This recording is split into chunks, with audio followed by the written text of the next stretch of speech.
There are some periodic trends. One of them is atomic size. Atomic size can be defined in several different ways, but we'll just talk about it as the distance between the outermost electrons and the nucleus. So essentially the radius of an atom. We think of atoms as being roughly spherical, and so it's the distance from the center to the outside. And if we look on the periodic table and go across a period from left to right, just like you read, we find that the atomic size decreases.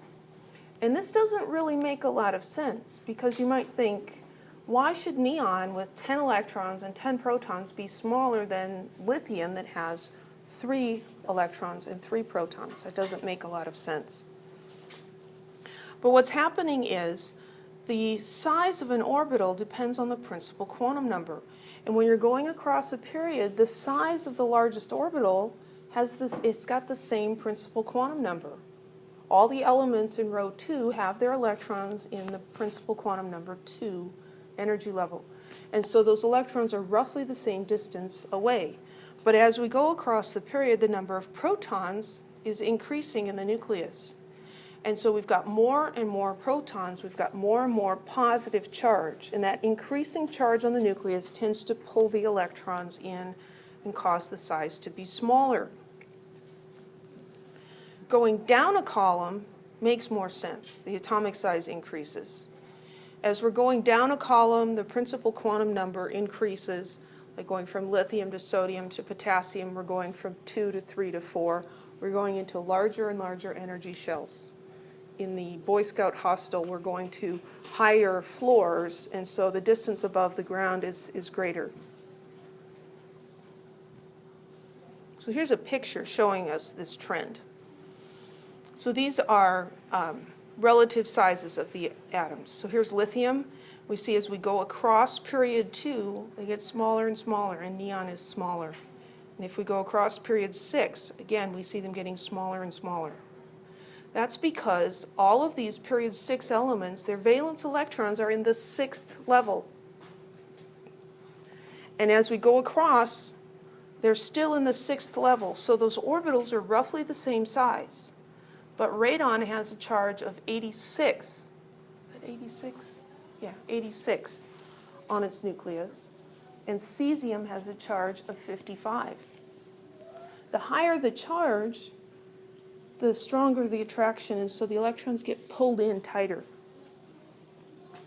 When we go down a period, we see that the size gets larger. So helium, neon, argon, krypton. This is principal level 1, 2, 3, 4, etc. Question? So is it correct in saying the left side has more rings versus the right side? Number of rings? No.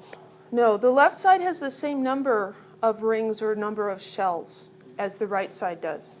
What's happening is that over here there's a stronger pull on those electrons, and so the levels come in a little smaller. Yeah. Any other questions? The going down one, students generally have no trouble with. It's the going across. They're getting smaller. So we need to be able to answer questions like this. Choose the larger atom in each pair. So lead or polonium? Well, let's find these. Here's polonium, and there's lead. So these are in the same row. So as we go across, do they get smaller or bigger? They get smaller. So that means that lead is the bigger one, right? So lead is larger. Show up? It doesn't show up very well. I'll make that lighter. Lead is the larger one. Okay, let's look at rubidium and sodium. Here's sodium. Here's rubidium. Which one's bigger? The one on the bottom. So rubidium is bigger. Tin or bismuth? So here's tin and here's bismuth. Well, these guys were in the same column, the red ones were in the same row, these are different columns and different rows. So there's two things we have to look at. If we're looking in terms of columns, going down would predict that bismuth is larger, right, because it's below. But if we're looking at rows, going across would predict that bismuth is smaller. Those are trends that oppose each other. And so we can't tell just by looking at the periodic table.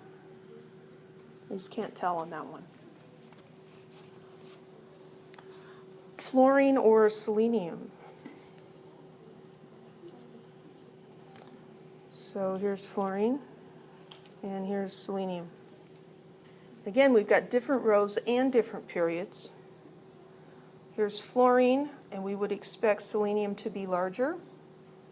And if we're going across, selenium comes first, and then fluorine, we would expect selenium to be larger.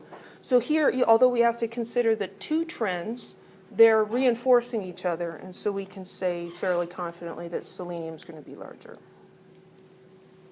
Any questions?